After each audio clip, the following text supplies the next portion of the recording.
দুই অঙ্ক বিশিষ্ট একটি সংখ্যার অঙ্কদ্বয়ের সমষ্টি 11, অঙ্কদ্বয় স্থান বিনিময় করলে যে সংখ্যা পাওয়া যায় তা প্রদত্ত সংখ্যা হতে 27 বেশি, তাহলে সংখ্যাটি কত? এই ধরনের সংখ্যার অঙ্ক আমরা অপশন টেস্ট করব, আনসার রেডি করে ফেলবো।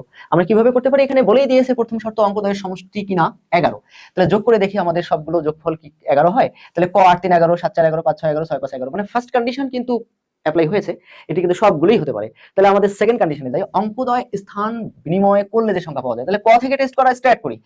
ক এর স্থান বিনিময় করলে 38 কে স্থান বিনিময় করলে হচ্ছে 83, তাহলে এটি থেকে এটি বলছে যে স্থান বিনিময় করলে যে সংখ্যা পাওয়া যায় তা প্রদত্ত সংখ্যা হতে 27 বেশি। তার মানে আমরা প্রদত্ত সংখ্যা 38 কে যদি আমরা বিয়োগ করে ফেলি, বিয়োগ করে যদি 27 বেশি পাওয়া যায়, 27 পার্থক্য হয়, তাহলে কিন্তু আমাদের আনসার রেডি। তাহলে ওটাই আনসার।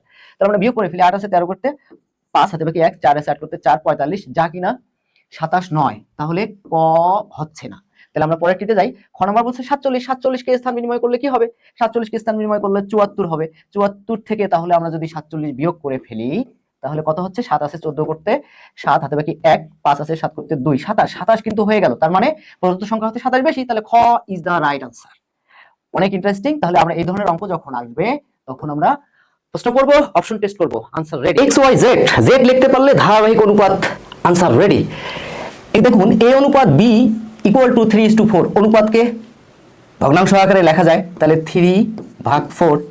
আবার বি অনুপাত সি, এটিকে ভগ্নাংশ আকারে লিখুন 5/6। তাহলে এ অনুপাত বি অনুপাত সি ইজ ইকুয়াল টু কি লেখা যেতে পারে? জেড। জেড লিখুন 3 × 5 = 15, অনুপাত 4 × 5 = 20, অনুপাত 4 × 6 = 24। তাহলে খ ইজ দ্য রাইট আনসার। এখন কমেন্টে বলুন এই প্রশ্নের আনসার কত? নিচের কোন সংখ্যার দ্বিগুণের সাথে 12 যোগ করলে যোগফল 34 হবে? সংখ্যার অঙ্ক, অপশন টেস্ট, আনসার রেডি। আসলে প্রশ্ন পড়ে ক নাম্বার অপশন আমরা টেস্ট করতে পারি কোন সংখ্যার দ্বিগুণের সঙ্গে, যেহেতু সংখ্যাগুলি আমাদের অপশনে রয়েছে। 10 এর দ্বিগুণ ক নম্বরে? 10 এর দ্বিগুণ 20, তাহলে 20 এর সঙ্গে যদি আমরা 12 যোগ করি তাহলে হচ্ছে 22, 22 কিন্তু হচ্ছে না, হতে হবে 34, তাহলে ক কিন্তু হচ্ছে না। তাহলে খ নম্বর অপশন আমরা টেস্ট করতে পারি। 11 এর দ্বিগুণ হচ্ছে, 11 এর দ্বিগুণ হলো 22, তাহলে 22 এর সঙ্গে যদি আমরা 12 যোগ করি তাহলে কত আসতেছে? 2 2 4, 2 আর 3, 34 কিন্তু হয়েই গেল। তাহলে আমাদের খ ইজ দা রাইট আনসার। তাহলে আমরা সংখ্যার অঙ্ক, অপশন টেস্ট করব, আনসার রেডি হয়ে যাবে। এখন কমেন্টে জানান এই প্রশ্নের উত্তর কত? আমরা বের করতেছি 72 এর ভাজক সংখ্যা। ভাজক সংখ্যা বের করার খুবই ইন্টারেস্টিং একটি ব্যাপার আছে। 72 কে ভেঙে ফেলুন, 72 কে বিশ্লেষণ করি। 72 কে ভাঙালে কি হবে? 72, তাহলে আমরা এটা করতে পারি 2, 36 দুগুণ 72, আবার 2, 18 দুগুণ 36, আবার 2, 9 দুগুণ 18, আবার 3, 3 3 9। তাহলে এখানে 2 রয়েছে, 1 2 3, তাহলে এখানে 2 রয়েছে কয়টা? 3টা, তাহলে এখানে 2 টু দি পাওয়ার কিউব। তারপর এখানে 3 আছে কয়টা? 3 আছে 2টা। তাহলে ভাজক সংখ্যা নির্ণয়ের জন্য সোজা একটা ব্যাপার, যে সূচকগুলো হবে, যে পাওয়ারগুলো হবে তার সাথে 1 যোগ করতে হবে। তাহলে 3 এর সাথে 1 যোগ করুন, সেটিকে আবার এই যে এখানে রয়েছে 2, 2 এর সাথে আবার 1 যোগ করুন, তাহলে আমাদের আনসার রেডি হয়ে যাবে। 3 আর 1 এ 4, 2 আর 1 এ 3, তাহলে এই যে 3 3 4 এ 12 হচ্ছে, তাহলে 12 ইজ দ্য রাইট আনসার। তার মানে ক হয়ে যাচ্ছে আমাদের আনসার। এখন কমেন্টে জানান এই প্রশ্নের আনসার কত, মানে 36 এর ভাজক সংখ্যা কত? এখানে বলছে একটি পঞ্চভুজের কোণগুলোর সমষ্টি কত? পঞ্চভুজ একটা বহুভুজ, বহুভুজ আর কি। বহুভুজের সূত্রটা কি? বহুভুজের একটি সূত্র রয়েছে। বহুভুজের সূত্রটি হলো 2n - 4 গুণন সমকোণ, এর সঙ্গে গুণন হবে সমকোণ।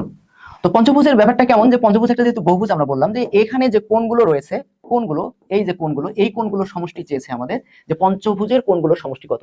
তাহলে এখানে পঞ্চ মানে 5, 5, তাহলে আমরা 2n এর জায়গায় 5 বসাতে পারি, 4, তারপর গুণন সমকোণ রয়েছে, সমকোণেই থাকলো সমকোণ। তাহলে এখানে হবে 5 দুগুণ 10, 10 এর থেকে 4 গেলে 6, তাহলে 6, তাহলে 6 সমকোণ হয়ে যাচ্ছে, তাহলে 6 সমকোণ।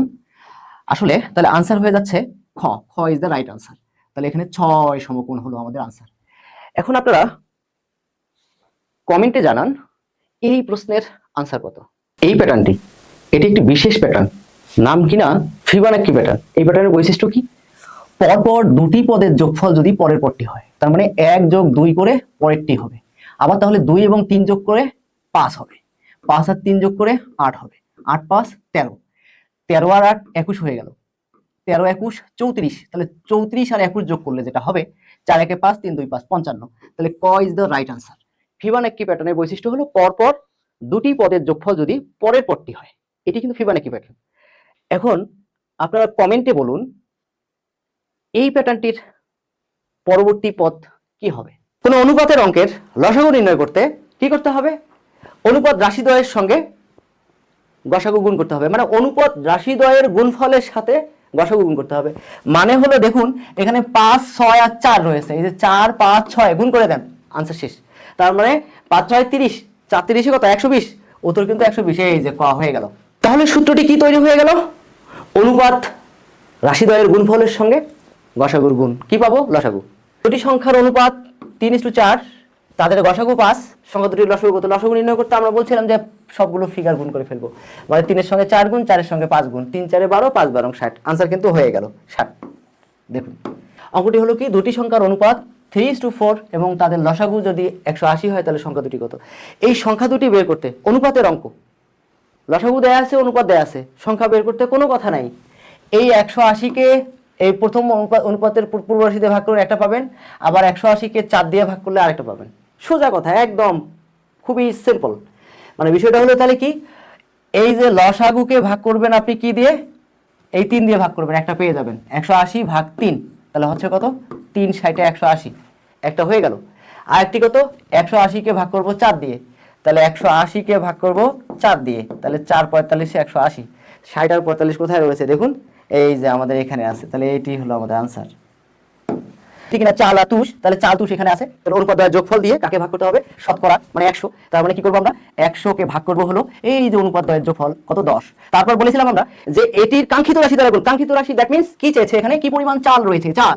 তাহলে চাল কোনটা? এখানে চাল কিন্তু প্রথমে, তার মানে চাল হলো 7 আর তুষ হলো 3, তাহলে আমরা এখানে চাল করতে যাচ্ছি, তো এখানে আমরা চাল, এই যে চালের 7, তাহলে গুণন হবে 7, তাহলে ইজ ইকুয়াল টু আসতেছে 10, 10 10 100, 7 10 কত? 70, 70%। তার মানে 70% হচ্ছে কোনটা অ্যান্সার হয়ে যাচ্ছে? এই যে দেখুন আমাদের ঘ হলো 70% অ্যান্সার হয়ে যাচ্ছে। সমাধান কিন্তু রয়েছে আমাদের অপশনে, ক খ গ ঘ এর মধ্যে অপশন রয়েছে। আমি ক টেস্ট করব, দেখি যদি এক্সিস্ট করে তাহলে তো ওটাই আনসার, যদি না এক্সিস্ট করে তাহলে এটা হয় না। তাহলে এখানে x এর মান রয়েছে, দেখুন এখানে লক্ষ্য রাখুন, এখানে x এর মান রয়েছে 1, পদে y আছে 3, তাহলে 3 1 3, তাহলে 1 আর 3 যদি করি আমরা, এটা তাহলে কত আসছে? 3 আর 1 কি 4 হচ্ছে তো। তার মানে এই অপশনটা কিন্তু প্রথম সমীকরণকে এক্সিস্ট করে। পরেরটি আমরা একটু চিন্তা করি, x এর মান হলো 1 বিয়োগ y এর মান হলো 3, তার মানে এখানে -2, এটা কিন্তু এক্সিস্ট করে না। তার মানে এখন আমি বলতে পারি যেহেতু দুটোই এক্সিস্ট করে না, তাহলে ওটা আনসার হবে না, তাহলে ক কিন্তু হচ্ছে না। দেখুন x এর মান 3, y এর মান হলো 1, তাহলে 3 1 = 4, এটা কিন্তু হচ্ছে। ফার্স্ট ইকুয়েশন এক্সিস্ট করে। এখন সেকেন্ড ইকুয়েশনে যাই। সেকেন্ড ইকুয়েশন, x এর মান হলো 3 মাইনাস y এর মান হলো 1, তার মানে একটু দেখুন এটি কিন্তু দুটোই এক্সিস্ট করছে, তার মানে this is the right answer. এটাই কিন্তু আনসার। তাহলে দেখুন কত সোজা, আপনারা একটু চিন্তা করবেন, অপশন টেস্ট করবেন, অঙ্ক কিন্তু হয়ে যাবে।